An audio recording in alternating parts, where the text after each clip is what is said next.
So welcome back in this second part. दोस्तों हम लोग चैप्टर कर रहे थे, आप देख सकते हैं वीडियो का पहला पार्ट पहले से अपलोड है, पेस्टोलिज्म इन द मॉडर्न वर्ल्ड।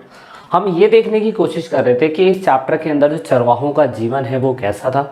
हमने वीडियो के लेक्चर सीरीज पहले में देखने की कोशिश करी थी कि भारत के किन किन हिस्सों में किस किस तरह के चरवासी यानी कि पेस्टोलिस्ट लाइफ जीने वाले जो लोग थे वो कहाँ कहाँ पे रहते थे और कौन कौन से पशुओं को पाला करते थे। इस वीडियो लेक्चर सीरीज में थोड़ा सा आगे जाएंगे।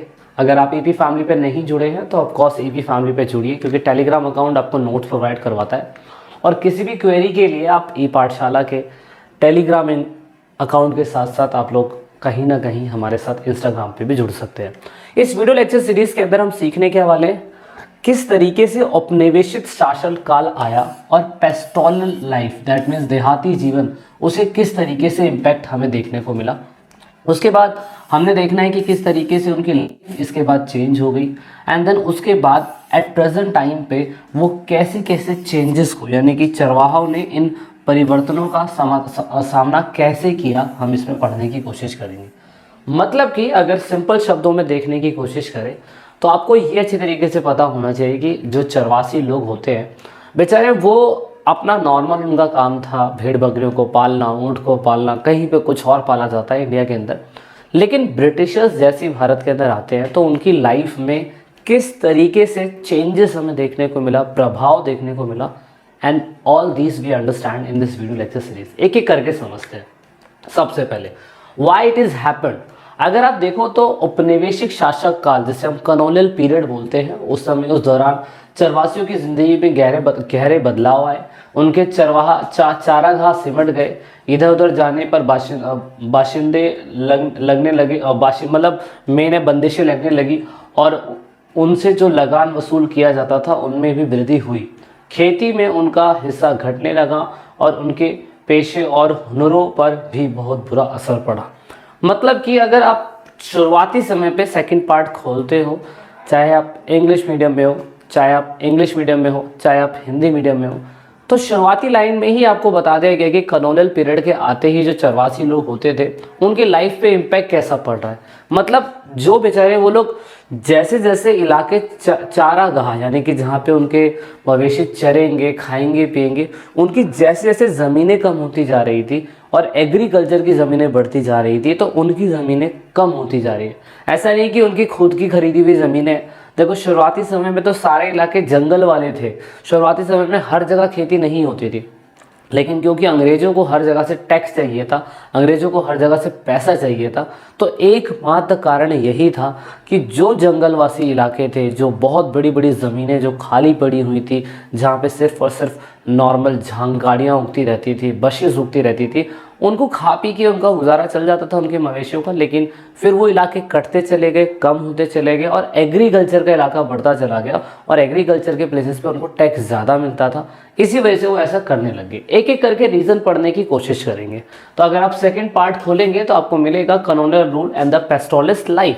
तो आप देखेंगे कि first the colonial state wanted to transfer all the grazing land into the cultivated farm. Land revenue was one of the main source of the finance. अंग्रेजों के लिए सबसे इम्पोर्टेंट था ना बाप बड़ा ना भैया, सबसे बड़ा रुपया। इसका मतलब सिंपल सा यही था कि अंग्रेजों ने कहा जितने भी कल्टिवेटेड प्लेसेस है, मतलब जहाँ जहाँ पे जंगल है, जहाँ जहाँ पे ग्रीजिंग जगह है, जो फ्री की जगहें पड़ी हुई है, उन सारी जगहों को चेंज करो और उन जगहों को कल्टिवेटेड फार्म में कन्वर्ट कर दो। और ये भी हमने इंडियंस मतलब अंग्रेजों ने इंडियन से ही करवाया, खुद से कुछ नहीं करा। पहला पॉइंट ये। दूसरा, the colonial officer all uncultivated land appeal to be unproductive and it produce neither revenue nor agriculture, तो उसे ये वेस्ट लैंड बोलने लगे। उन्होंने कहा जो भी अनकल्टिवेटेड लैंड है, जहाँ पर खेती नहीं होती है, वो तो अनप्रोडक्टिव है, वहाँ पे कोई उत्पादन पैदा हो रहा नहीं है। तो उनकी निगाहों में ये ज़मीनें पूरी तरीके से वेस्ट लैंड थी और वेस्ट लैंड इसीलिए थी क्योंकि उनको वहाँ से कोई पैसा नहीं मिल रहा है। तो इसीलिए भारत के अंदर अगर आप 9th चैप्टर का 4th चैप्टर पढ़ेंगे तो उस 4th चैप्टर में डेट्रेस बैंडर्स के बारे में हमने पढ़ा था। हमने पढ़ा था कि किस तरीके से डेट्रेस बैंडर्स आते हैं और वो फॉरेस्ट के ऊपर एक स्पेशल एक्ट बनाते हैं और उस एक्ट में बताते हैं कि किस तरीके से कौन कौन से जंगलों को किन किन की श्रेणी में रखा जाएगा, किस किस की कैटेगरी में रखा जाएगा। तो डेट्रेस बैंडर्स उनमें से एक थे। डेट्रेस बैंडर्स के आते ही आप देखेंगे कि डेटिस बेंटिस ने प्रॉपर सिस्टम बनाया। ये प्रॉपर सिस्टम था कि फॉरेस्ट को कैसे मैनेज करा जाएगा, किस हिसाब से हमें जंगलों को संरक्षण करने की ज़रूरत है। ये पहला ऑफिसर इंडियन फॉरेस्ट ऑफिसर बना 1864 के अंदर, और सबसे पहले इस व्यक्ति ने इंडियन फॉरेस्ट एक्ट 1865 में लाके खड़ा किया। सिर्फ इसीलिए अंग्रेजों के कहने पे, क्योंकि अंग्रेजों को पता था कि ज़मीनें वेस्ट लैंड पे बनी हुई हैं और उन जगहों को एग्रीकल्चर लैंड बनाना है। चरवासी जो लोग हैं उनको एकदम से हटाया नहीं जा सकता है। हटाने का एकमात्र तरीका सिंपल सा यही होगा कि भैया उनको ये कहा जाए कि ऐसे ऐसे ऐसे पॉलिसीज़ बनाई जा रही है और आप इन पॉलिसीज़ के खिलाफ हो, और ऑफ कोर्स आप इनके रूल्स के खिलाफ काम कर रहे हो। क्योंकि अंग्रेज कोई भी काम करते थे ना, वो according to rule and regulation से ही करते थे। विदाउट रूल एंड रेगुलेशन से उन्होंने कोई काम नहीं करा, रूल एंड रेगुलेशन से काम होता था। लेकिन यहाँ पे सबसे बड़ा इशू क्या हो रहा है, यहाँ पे सबसे बड़ा इशू यही हो रहा है कि पूरी तरीके से जो फार्म थे वो मतलब जो भी अनकल्टिवेटेड प्लेसेस थी वो कल्टिवेटेड प्लेसेस में बनती जा रही है। यानी कि जहाँ जहाँ खेती नहीं होती थी वहाँ खेती होने चालू हो रही है, और ये इस फॉरेस्ट एक्ट के तहत आना चालू हो गया। तो इसीलिए सेकंड, अगर आप देखो सेकंड जो रीज़न था, मिड 19th सेंचुरी तक फॉरेस्ट एक्ट लागू हो गया, और इसकी वजह से also being enact in the different provisions, और यही वन अधिनियम अलग अलग प्रांतों में अलग अलग तरीके से बनाया जाने लग गया। रिजर्व फॉरेस्ट, प्रोटेक्टेड फॉरेस्ट और विलेज फॉरेस्ट। क्लास 9th का 4th चैप्टर आपको पहले से बताया गया था कि 3 कैटेगरी के वनों को बना दिया गया। जो मेन लकड़ियां थी बहुत इंपॉर्टेंट, जो बहुत मार्केट में, यूरोप की मार्केट में महंगी बिकती थी, उनको रिजर्व फॉरेस्ट की कैटेगरी में डाल दिया गया। यानी कि साल की लकड़ियां जो बहुत महंगी होती है, लोहे की जितनी महंगी मानी जाती थी उस टाइम पीरियड पे, तो इस फॉरेस्ट एक्ट के अकॉर्डिंग जो पेस्टोलिस्ट लोग थे, जो देहाती या घुमंतू लोग थे, उनकी लाइफ बहुत ज़्यादा इफेक्ट हो, क्योंकि उनको बिना परमिशन के उनको एंट्री करने का इजाज़त नहीं था उसके अंदर। तो अगर आप देखो तो कुछ कस्टमरी ग्रेजिंग राइट्स मिले थे, मतलब कुछ ऐसे राइट्स जिसमें कहा जा सकता है कि अगर आपको जंगलों से प्यार है, आप उसमें पूजा करते हैं, तो आप वहाँ जा सकते हैं। लेकिन ऑफ कोर्स आपको कुछ समय दिया जाएगा, आपको कुछ ग्रांट दिया जाएगा वहाँ घूमने के लिए। अगर आप वहाँ पे क्या कहते हैं उस समय के अंदर नहीं आए तो ऑफ कोर्स आपको गैर कानूनी माना जाएगा, और जंगलों के अंदर अगर आप पाए जाते हैं तो आपके ऊपर फाइन लगाया जाएगा। तो इस तरीके से उन्होंने एक सिस्टम बनाया। आप देख सकते हो कितना खतरनाक सिस्टम यहाँ पे बनाया गया अंग्रेजों के द्वारा। और अंग्रेजों ने कहा कि भैया ऐसे ऐसे जंगल होंगे तो ऑफकोर्स आप इन जंगलों में नहीं जा सकते हो, और अगर आप जाते हो वहाँ पे लंबे समय तक अगर कोई ऑफिसर आपको मिल जाता है तो आपको फाइन देना पड़ेगा। तो ये एक तरीका था। दूसरा, थर्ड, आप देखें तो ब्रिटिश ऑफिसर्स ने सस्पिशियस माना जाने लग गया नोमैड्स पीपल को। सस्पिशियस इन द सेंस ये लोग बिना किसी परमिशन के जंगलों में आ रहे हैं, घूम रहे हैं, कहीं पे भी उनके मवेशी चर रहे हैं। तो ऐसे सिचुएशन में इन लोगों को बहुत खराब माना जाने लग गया। सस्पिशियस इट मीन्स दैट शक की निगाहों से देखा जाने लग गया अंग्रेजी सरकार के द्वारा।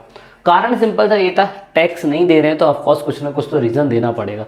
इसलिए एक और एक्ट बनाया गया, इसे हम क्रिमिनल ट्राइबल एक्ट बोलते हैं। दोस्तों अगर आप क्रिमिनल ट्राइबल एक्ट देखें तो 1871 के अंदर बनाया गया। मैनी कम्युनिटीज जैसे क्राफ्टमैन, ट्रेडर्स, पेस्टोलिस्ट, इन सबको क्लासिफाइड करा गया, और of course criminal tribal act के अंडर में इन लोगों को डाला गया। मतलब बोला गया कि जितने व्यापारी, पेस्टोलिस्ट लोग, देहाती लोग, कोई कम्युनिटी के अंदर आ रहा है, वो लोग, उन लोगों को they were forced to live in notified villages only and the police officer kept to watch on them. मतलब इन लोगों को स्पेशली बोला जाता था कि गांव के इस हिस्से में ही रहना है और दूसरे हिस्से में आपको जाना नहीं है, और 24 घंटे पुलिस उनके ऊपर बनी रहती थी।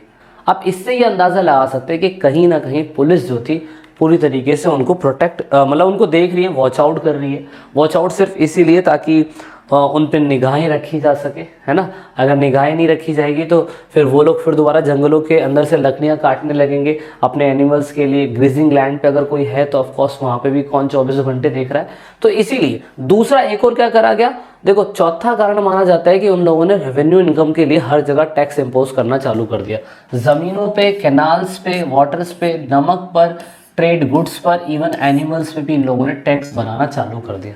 मतलब कि अंग्रेजों को चाहिए पैसा। अब पेस्टोलिस्ट लोग बेचारे कहाँ से पैसा लाएंगे, उनके पास तो वैसे भी एनिमल्स हैं, आना जाना, खिलाना पिलाना, उनका पूरा दिन उसमें ही बीत जाता है। लेकिन अंग्रेज को पता था कि वो किस तरीके से पैसा उगा सकते हैं, उगाने का मतलब किस तरीके से पैसा ले सकते हैं। तो यहाँ पे इन लोगों ने ग्रेजिंग टैक्स भी लगा दिया।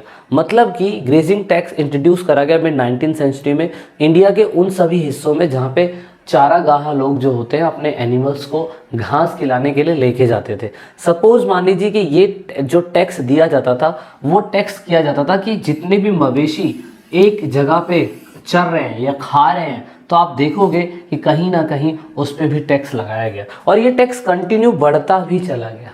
तो आप सोचेंगे कि बेचारे वो मवेशी जो मतलब जो प्राकृतिक चीज़ें उग रही है, घास उग रही है प्राकृतिक, अंग्रेज सरकार उसमें कुछ अपना खुद का इनपुट भी नहीं दे रहे हैं। लेकिन ऐसे केसेस पे अगर आप देखें तो ग्रेजिंग टैक्स इंट्रोड्यूस करा गया 1971-75 के बाद आसपास, 78 के आसपास इसे इंट्रोड्यूस करा गया। इसका मेन मकसद यही था कि पूरी तरीके से पेस्टोलिस्ट लोगों से भी टैक्स लिया जाए। दोस्तों इसकी वजह से अगर आप देखो तो the right of collecting tax auction to the contractor between this and this time period, the contractor try to extract as high tax as the possible to recover the investment. By 1980s the government began directly collect tax from the pastoralist. मतलब इसमें क्या होता था, normal सा समझ लो, जैसे कि मैं आपको समझा देता हूँ। मान लीजिए कि कोई एक प्लेस है, ये एक प्लेस है, इस पूरे के पूरे इलाके के अंदर, इस पूरे के पूरे इलाके के अंदर खेती जहाँ पर काफ़ी अच्छी घास वास उगती है।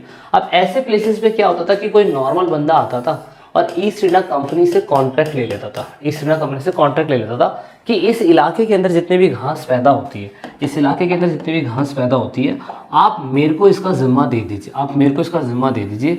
और यहाँ पे जितने भी नोमैड्स लोग आएंगे, जितने भी चारागाह लोग आएंगे, मैं उन लोगों से टैक्स इकट्ठा करूँगा। मान लो जो ए बंदा आया, बी बंदा आया, सी बंदा आया और यहाँ पे वो आता है अपने मवेशियों को चराने के लिए, एनिमल्स को ग्रेजिंग करने के लिए, तो वो टैक्स इनको देता था और उसके बाद वो फिर टैक्स ईस्ट इंडिया कंपनी को देने लग गया था। तो ये एक तरीका था। और यहाँ पे आप देखेंगे तो ये तरीका 1900 क्या कहते हैं आपको 50 और 80 के बीच में ये सिस्टम जो है लागू हुआ था। तो आप देख सकते हैं कितना खतरनाक था। और बाद में तो फिर क्या करा गया, बाद में अंग्रेजों को लगा कि इसमें भी हमें पैसा कम मिल रहा है, तो उन्होंने डायरेक्टली इस बीच के मीडिएटर्स को हटा दिया और directly east India company directly जो चरवासी लोग हुआ करते थे, पेस्टोलिस्ट लोग हुआ करते थे, उनसे पैसा लेने लग गए। मतलब इतने ज़्यादा अंग्रेज लोग जो थे वो गिर गए थे कि उन्हें पैसों से मतलब था बस। तो इस तरीके से आप देख सकते हैं कि उनकी लाइफ इम्पैक्ट हुई। अच्छा, तो अब मेन बात है ये परिवर्तन उनके जीवन को कैसे प्रभावित करते हैं। तो आप देख सकते हो कहीं बंजाराज रह रहे हैं, कहीं पे धंगर्स रह रहे हैं, कहीं पे यहाँ पे भूटियाज गुज्जर रह रहे हैं, गादी रह रहे हैं ना, राइक राजस्थान में, बंजाराज भी राजस्थान में, यहाँ पे मालधारी लोग हैं। तो अलग अलग जगहों पे अलग अलग कम्युनिटीज़ रहती हैं। लेकिन अगर आप देखो कि जहाँ जहाँ पे पेस्चर्स लैंड जो है ऑफकोर्स कम होता जा रहा है ना, डिजास्टरली कम होता जा रहा है, बहुत ही भारी कमी आती जा रही है।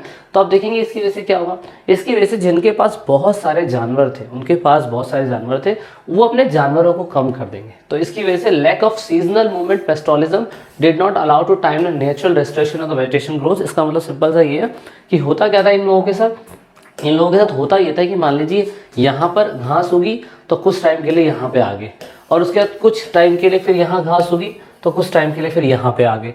तो ऐसे क्या होता था, ये मूवमेंट कर लिया करते थे। लेकिन एक समय ऐसा आया कि ये मूवमेंट भी नहीं कर पा रहे। मूवमेंट ना करने का कारण सिंपल सा ये था कि अंग्रेज़ों ने लगा दिया है टैक्स, अंग्रेज़ों ने लगा दिया tax.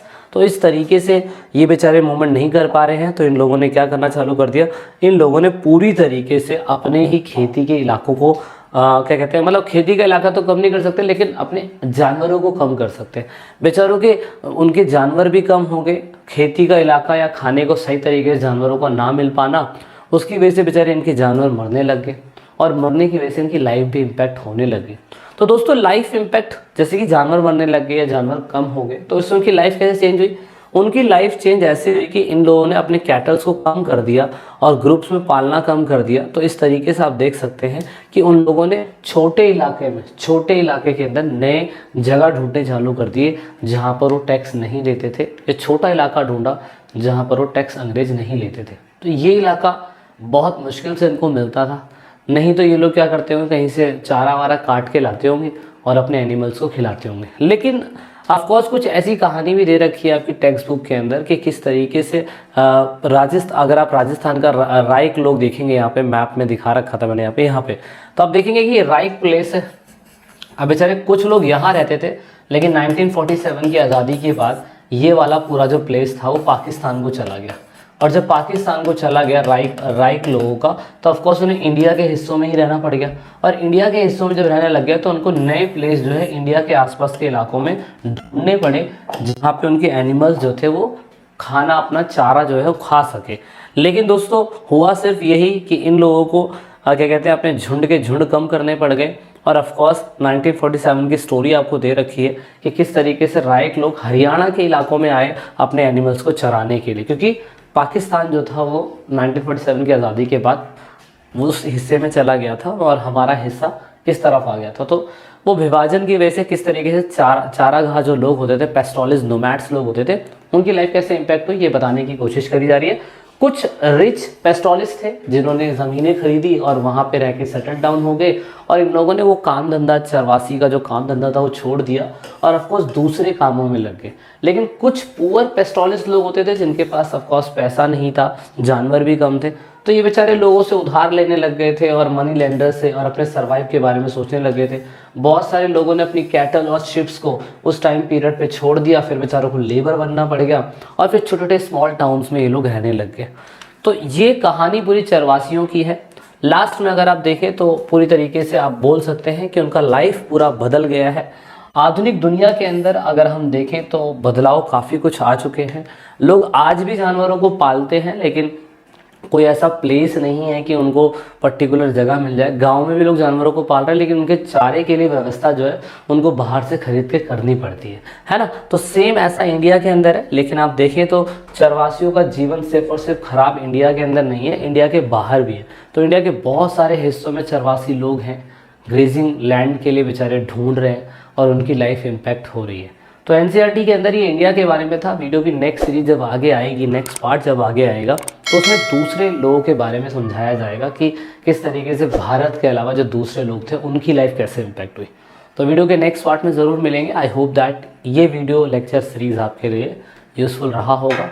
So this is it in this video. मिलते हैं नेक्स्ट पार्ट में।